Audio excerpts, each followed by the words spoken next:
Point is brought to you by Open Form Radio, Blue Man Rule, Ace Black, Debate. Let's go. It's time to commence the great debate between prosecution and defense. It's like yang and yin, but only one can win. So without further ado, yo, it's time to begin. Prove your point is brought to you by Blue Man Rule, assisted by Ace Black. Man, that boy's a fool. Armed with knowledge and just a microphone is my tools. And to the listeners, let me just lay down the rules. Both sides get opening, counter, and closing remarks. All the while, with a smile and a partial judge watches the sparks. But there is a time limit. Each section is 2 minutes. Time to find out who'll win it. Come on. Let's get it.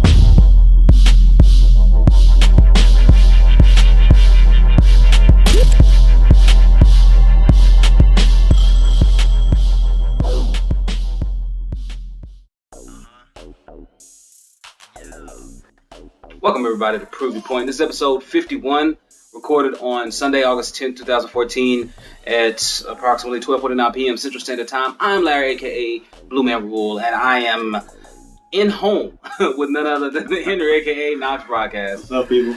And the second time I've come down. Me and my family, we're down here now. This is down here on a family vacation, so you may hear kids in the background, but we're here. A lot of kids. But we're here, and we've had a good time. We traveled down, and I don't know if you know, but unexpected construction hampers a road trip. Man, we were rediverted and rerouted like 3 times, and got behind an accident with ambulance. But Thank God for Google. That's it, man. Google Maps. Man, I'm telling you. Let me just have to say, I have been very impressed with Google and the Android platform. Even though I am an iPhone user, not a fanboy, but I have been thoroughly impressed with the talking to Google is leaps and bounds above Siri. Yeah, I'm just too invested in Apple. I'm just way too invested. You see that? He feels trapped, people. So what we can do? It's a trap. Don't believe it. Don't believe the hype. But yeah, so got down and we came in Friday evening. Yeah. And so we arrived. We ate, sat down, we just chilled. We had a game night. Let me tell you, the best game night ever. Oh my goodness. Ace got shot in the face by a tank twice. and he ran. He tried to run Knox off the road. Ended up crashing, getting himself eliminated. Okay, by the time you watch this video, I will have the video uploaded of the entire game night. I'm gonna put a couple clips together, and let me tell you what he tried to do. He tried to run me off the road, but being the avid Forza player that I am, right. I stayed on the road. Then he continued to talk noise because he was beating me. Okay, he talked noise so much. Then he ran into something called a wall, and then he proceeded to spin out 7 times. But that's not all. I pass Ace Black. I pass him on the track. I'm going in second place. Then I just feel something come out of nowhere. Because I pissed Cool Cat off. Yeah, he must have had a bad week. And I proceeded to roll on the track. I never seen this animation before in my life. Windshield broke, my car is shot, but yeah, I still beat Ace Black, so that's all that matters. So. Right. And even further, I mean, I don't even own an Xbox One, and I think I returned Forza Motorsport 4 on my 360, but when I raced, I beat Ace. So, Ace can say what he wants still about his abilities to race in Forza 5. Don't believe the hype. It is a trap. No. Do not believe it. But we'll have that up. And my oldest son was here watching us, and we were just crying. I had literal tears laughing that whole night. So funny. Oh, man. Y'all really need to come out and check out the game nights when you got a shot. But that was good. And then yesterday we went to the zoo. Sorry, the DWA Dallas World Aquarium, which actually is technically, I guess, a zoo. They call it a zoo, but it's all on the inside, so it was all air conditioned.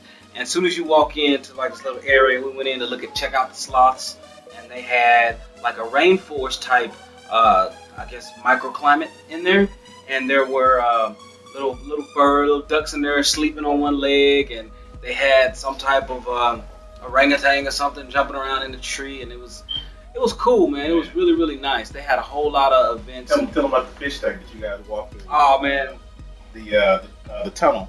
There's an entire tunnel of sharks, and so it looks like it's a tunnel, and it's all glass from about 3 feet up on each side, and it's just all glass. And we walked through and we saw this huge shark that had a saw nose. Never seen that before in my life.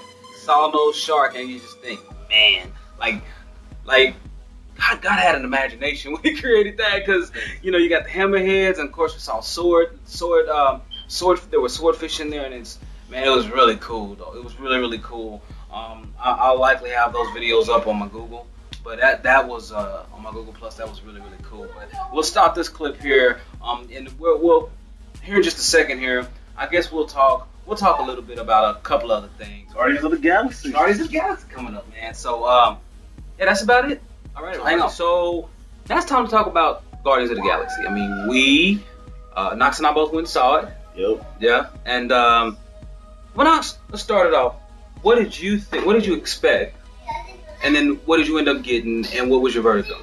I actually didn't. I mean, I just felt like, before going into the movie, I actually felt that it was going to be just extremely overhyped, because they had been hyping this movie up even before the movie even began to be advertised. I mean, before we saw a trailer or anything like that, like people were overhyping it, saying, okay, this is a ragtag group of abstract characters that's not really talked about in the Marvel comics. Mm-hmm. So when I went in, I was just like, man, come on, man, But I was really starting to get, more hype for it as I started to see the videos come out, like the little clips they were showing of Rocket Raccoon and what's the guy's name that does the voice for him? Bradley Cooper.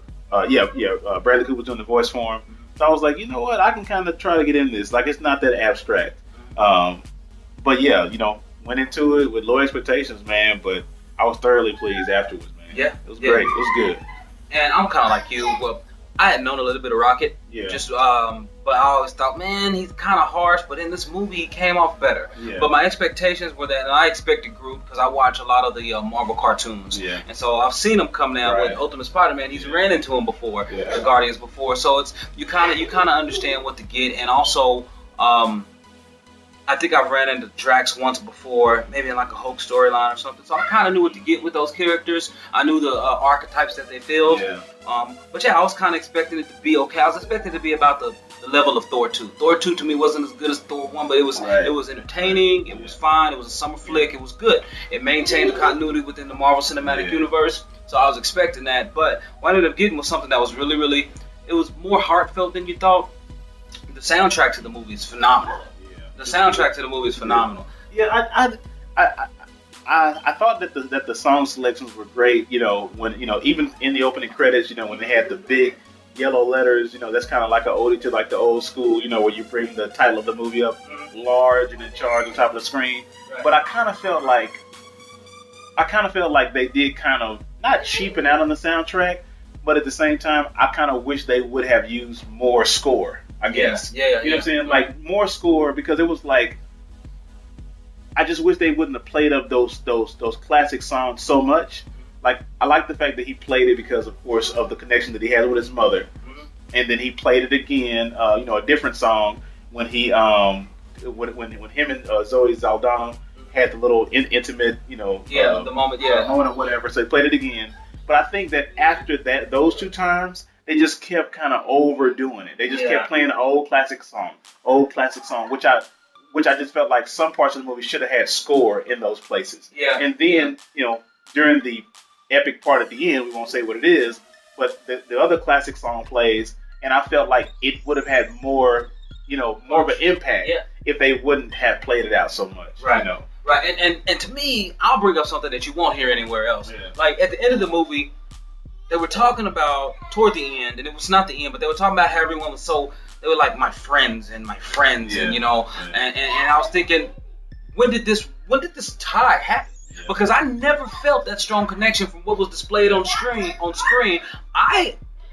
I related to the characters, but I never saw that full relation. To me, they kept being thrown in situation after situation after situation. They were just trying to survive. Yeah. And I really didn't feel that congealing element that they so played up at the end. It really seems like 10 to 15 minutes of the movie was missing in order for that to happen. Yeah. And so because it felt like once you came off the action sequence and you got into the group of them together on the ship, they were still kind of after money. They were still like, well, we're doing this because this is a bounty on this guy. This thing is worth this much money, and we're doing it to go get some money. Yeah. But it felt like all of a sudden, like after the clip was shot, like it does feel like they kind of cut the movie somewhere or something that's kind of taken out, because it's like all of a sudden there was so much camaraderie. All of a sudden there was so much, friendship and everything else. And I'm like, where did that come from? Right.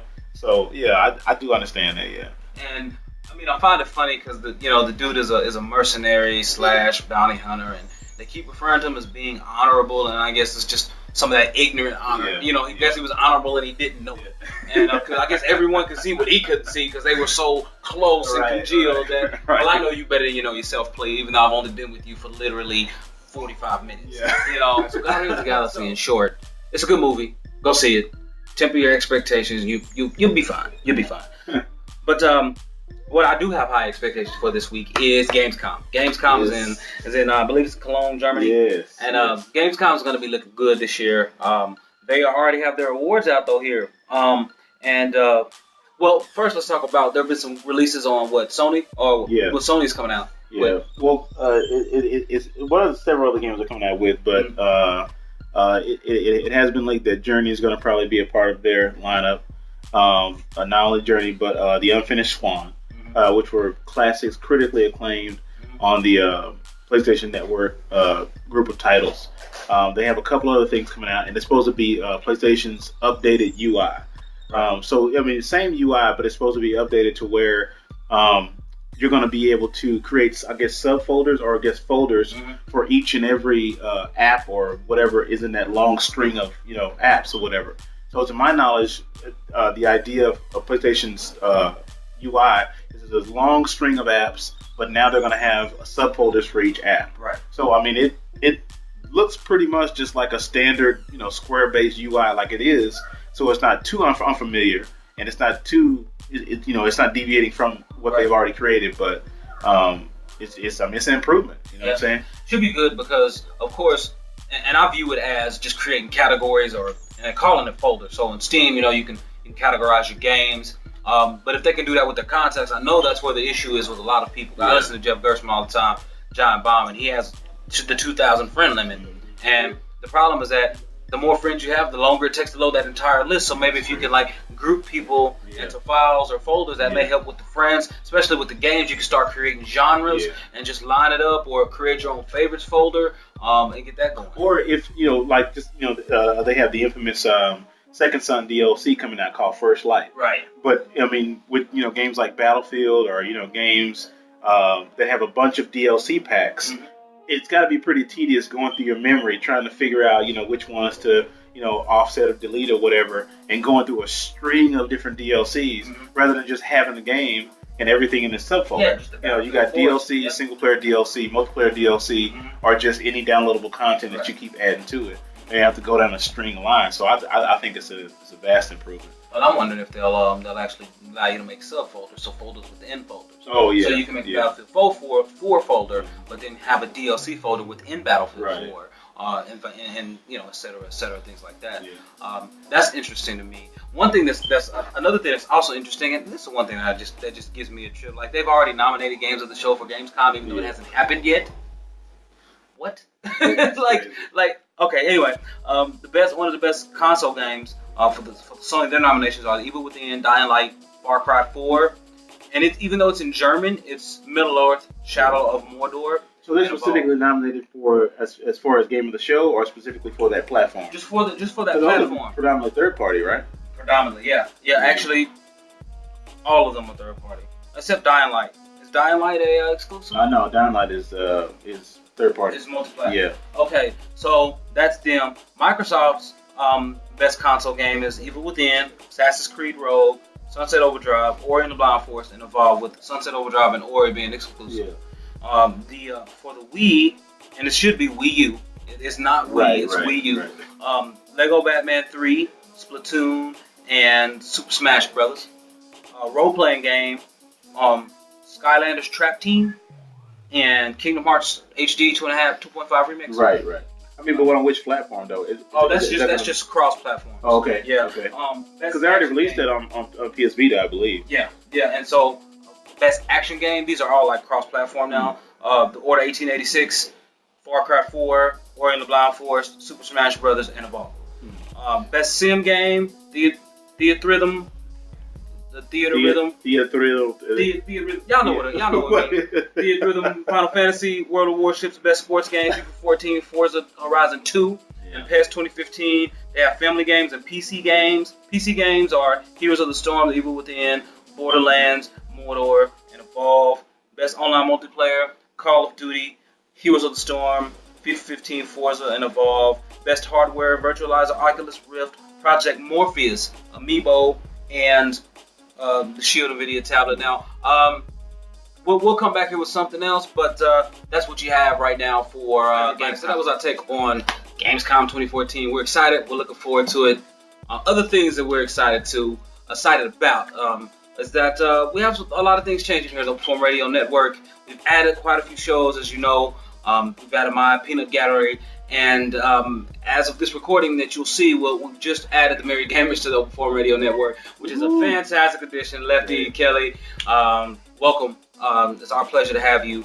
And of course, as what Fadios has been talking about for a year, Knox twisted them screws, Knox Broadcast. He got to come back. So Knox, tell us when you're coming back, man. No, man. I actually have the first of kind of the renewing of Knox Broadcast recorded. I had the What Does God Say? We have just started recording over lunch because my schedule's been so busy with me now pastoring and stuff like that. So I'm able to record at work now. And thank you for the Surface, demo or whatever. So I'll probably be getting one of those. But I'm actually recording at work now. What Does God Say? It's a real nice, calm, collected, strong brother in Christ called Ralph Bailey. And so we'll be recording that. Of course, Nicole works from home now, so we'll be able to record on lunch breaks and everything else. But rest assured, Knox Broadcast is back, and it's back in a different way, but still more the same. Now, Downloadable Brothers, I'm probably gonna have to rely on the community if you guys would like to come on Downloadable Brothers to kind of give me an outlet to make a show, because my real brothers, our schedules are just so hectic. But nevertheless, it is back in full effect. Knox Broadcast is here. We'll probably be making a second feed for Bible studies and other little small content. But also, speaking of second feeds and extra content, you want to tell them about probably the plans for an app. So Open Forum Radio will be constructing an app so you can get everything that we offer to you all. We're going to have some bonus content. Most of that will come in the form of the community game night audio. Yeah. If you listen to Proof Your Point 50, it was a really short show, but it's because I knew I was going to add in about an hour and a half of game night audio. And that's going to be a lot of the extra content later. Proof Your Point won't have that audio content all the time moving forward, but Proof Your Point will be on video. I will be recording in Google Hangout, posting on YouTube.